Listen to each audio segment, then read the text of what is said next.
செய்திகள். புதுச்சேரி நகராட்சி மற்றும் உழவர்கரை நகராட்சிகளை இணைத்து புதுச்சேரி மாநகராட்சி உருவாக்கப்படும் என்று முதலமைச்சர் ரங்கசாமி அறிவித்துள்ளார். புதுச்சேரி விடுதலை சிறுத்தை கட்சி சார்பில் இஃப்தார் நோன்பு திறக்கும் நிகழ்ச்சி நடைபெற்றது. புதுச்சேரியில் அனைத்து கல்லூரி மற்றும் பல்கலைக்கழக மாணவ மாணவிகளுக்கு இந்த ஆண்டு முதல் இலவச பஸ் பாஸ் திட்டம் அறிமுகம். புதுச்சேரி நகராட்சி மற்றும் உழவர்கரை நகராட்சிகளை இணைத்து புதுச்சேரி மாநகராட்சி உருவாக்கப்படும் என்று முதலமைச்சர் ரங்கசாமி அறிவித்துள்ளார். புதுச்சேரி 15வது சட்டப்பேரவையின் 6வது கூட்டத்தொடரின் 12வது நாள் அலுவல் கூட்டம் இன்று சட்டப்பேரவைத் தலைவர் செல்வம் திருக்குறள் வாசிக்க தொடங்கியது. இன்றைய கூட்டத்தில் உறுப்பினர்களின் வினா விடைகள், நிதிநிலை அறிக்கை, மானிய கோரிக்கைகள் மீதான விவாதமும் அனைத்து துறை அமைச்சர்களின் மானிய கோரிக்கைகள் குறித்தான பதில் உரைகளும் இடம்பெற்றன. அவ்வப்போது முதலமைச்சர் ரங்கசாமியும் சில அறிவிப்புகளை வெளியிட்டார்.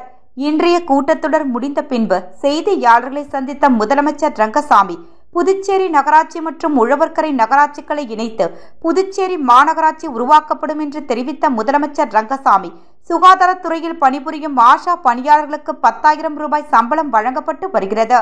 அவர்களின் கோரிக்கையை ஏற்று சம்பளம் உயர்த்தி 18,000 ரூபாயாக வழங்கப்படும் என்றார். NHM செவிலியர்களுக்கு 15,000 ரூபாயும், டெக்னீஷியன்களுக்கு 10,000 ரூபாயும் சம்பளமாக வழங்கப்படும் என்று கூறிய அவர், சட்டமன்றத்தில் அறிவித்த அனைத்து திட்டங்களும் நிறைவேற்றப்படும், அதில் எந்தவித மாற்றமும் இல்லை என்று உறுதிபட தெரிவித்தார். சுகாதாரத்துறையை மேம்படுத்த வேண்டும், அனைவருக்கும் மருத்துவ சேவை கிடைக்க வேண்டும் என்பதுதான் அரசின் எண்ணம். கூட்டுறவு நிறுவனங்களுக்கு தற்போது மேம்பட்டு வருகிறது. லிங்காரெட்டிப்பாளையம் சர்க்கரை ஆலையும் உடனடியாக திறக்கப்படும் என்றார். புதுச்சேரி விடுதலை சிறுத்தை கட்சி சார்பில் இஃப்தார் நோன்பு திறக்கும் நிகழ்ச்சி நடைபெற்றது. புதுச்சேரி விடுதலை சிறுத்தை கட்சி இஸ்லாமிய ஜனநாயக பேரவை சார்பில் இஃப்தார் நோன்பு திறக்கும் நிகழ்ச்சி ரெட்டியார்பாளையம் ஜவஹர் நகரில் உள்ள சமுதாய கூடத்தில் புதுவை மாநில துணை பொதுச் செயலாளர் பாவாணன் தலைமையில் நடைபெற்றது.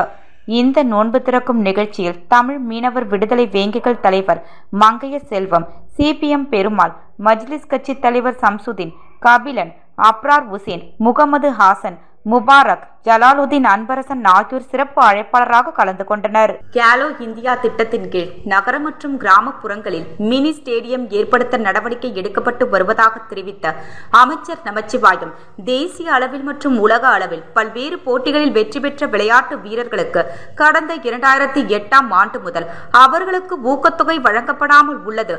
அதற்காக 9 கோடி ரூபாய் நிதி ஒதுக்கப்பட்டுள்ளது. விரைவில் அவர்களுக்கு இந்த தொகையும் வழங்கப்படும். வெளி மாநிலங்களில் செல்லும் விளையாட்டு வீரர்களுக்கு உண்டான செலவையும் அரசே ஏற்கும் என்று அவர் தெரிவித்தார். பொதுப்பணித்துறை பணி நீக்கம் செய்யப்பட்ட ஊழியர்களுக்கு நடப்பு பட்ஜெட் கூட்டத்தொடரில் முதல்வர் கொள்கை முடிவு எடுத்து மீண்டும் வேலை வழங்க வேண்டும் என்று கோரிக்கை வைத்து இன்று அண்ணா சிலை அருகில் 10 ஆண்டு காலமாக போராடும் ஊழியர்களின் வழக்கை கேள்விக்குறியானதை அரசுக்கு சுட்டிக்காட்டும் விதமாக நூதன முறையில் சவப்பாடை கட்டி ஒப்பாறை போராட்டம் நடைபெற்றது. இந்நிகழ்வில் ஒருங்கிணைப்பாளர் தெய்வீகன், வினோத், சத்யவதி, மணிவண்ணன் ஆகியோர் கலந்து கொண்டு 100க்கும் மேற்பட்ட ஊழியர்கள் கலந்து கொண்டனர்.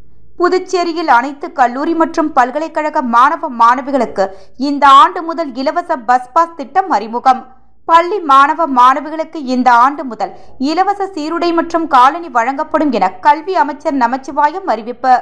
புதுச்சேரி 15வது சட்டப்பேரவையின் 6வது கூட்டத்தொடரின் 12வது நாள் அலுவல் கூட்டம் இன்று சட்டப்பேரவைத் தலைவர் செல்வம் திருக்குறள் வாசிக்க தொடங்கியது. இன்றைய கூட்டத்தில் உறுப்பினர்களின் வினா விடைகள், நிதிநிலை அறிக்கை, மானிய கோரிக்கைகள் மீதான விவாதமும் அனைத்து துறை அமைச்சர்களின் மானிய கோரிக்கைகள் குறித்தான பதிலுரைகளும் இடம்பெற்றன. கூட்டத்திற்கு பின்னர் செய்தியாளர்களை சந்தித்த உள்துறை அமைச்சர் நமச்சிவாயம், புதுச்சேரியில் பொருளாதாரம் மற்றும் சைபர் குற்றம் அதிகரித்து வருகின்றது.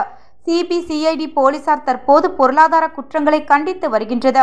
பொருளாதார குற்றம் செய்பவர்கள் கண்டறியப்பட்டு கடுமையான நடவடிக்கை எடுக்கப்படும் என்று தெரிவித்தார்.